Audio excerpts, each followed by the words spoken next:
I never used to check my security cameras. I installed them years ago, mostly for peace of mind, but I live in a safe neighborhood. The most action they ever caught was a stray cat knocking over my trash can. That was until last week. It started with a notification. Motion detected, front door, 2:47 a.m. I was half asleep when my phone buzzed, and out of habit, I glanced at the screen. Expecting to see the usual, maybe a raccoon, I opened the app. What I saw made my stomach drop. A man, standing completely still at the edge of my porch, just outside the glow of the porch light. He wasn't moving, wasn't trying to get in. Just standing there. His face was obscured by darkness, but something about his posture felt wrong, rigid, unnatural. I sat up, my heart pounding. I watched the live feed for a few more seconds, hoping he would leave. He didn't. I switched to my second camera, the one angled towards the driveway. My car was there, undisturbed. The street was empty. I switched back to the porch feed. He was closer.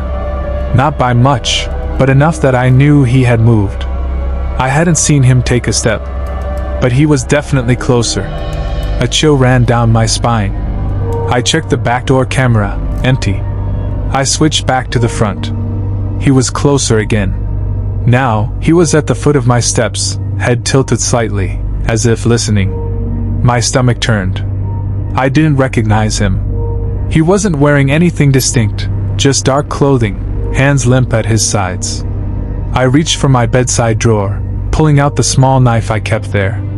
My hands were slick with sweat as I forced myself to look back at my phone. Motion detected, front door, 2:49 a.m. I didn't dare blink.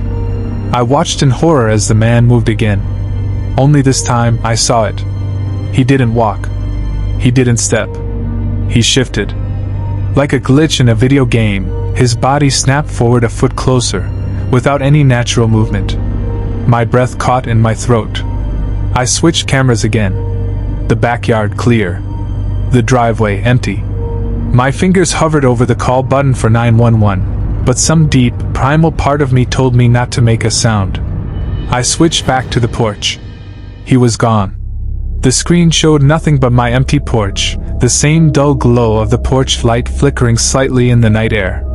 My stomach lurched. I didn't hear footsteps. No knock. No sound of retreating steps on the gravel. I wasn't relieved. Something wasn't right. Slowly, I turned to my bedroom door, which was slightly ajar. My entire body was trembling. I didn't remember leaving it open. I stared at it, trying to convince myself I was being paranoid. The house was silent. I was alone. My phone buzzed again. Motion detected, living room, 2:51 a.m. I stopped breathing. My hand, still gripping the knife, tightened so hard my knuckles turned white. My thumb hovered over the camera feed, heart hammering in my chest. I didn't want to look, but I had to. I tapped the notification. The camera feed flickered for a second before loading. The man was inside, standing perfectly still in the middle of my living room, facing the camera directly. His head was slightly tilted, just like before, as if he knew I was watching. I felt sick. My vision blurred at the edges, my ears ringing with the sound of my own heartbeat. I gripped the knife tighter, trying to think. Had I locked the doors? Was he already in when I checked the porch? How? I forced my body to move. Slowly, carefully, I slid out of bed, keeping my breathing quiet. My feet barely made a sound on the floor as I stepped toward the door. I needed to get out. I needed to. Motion detected, hallway, 2:53 a.m. I froze.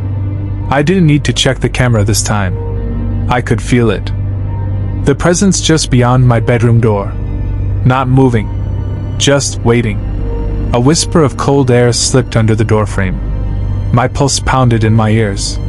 I gripped the doorknob, knife poised in my other hand. Then, the lights went out, and I heard the door creak open. The feed cut to black.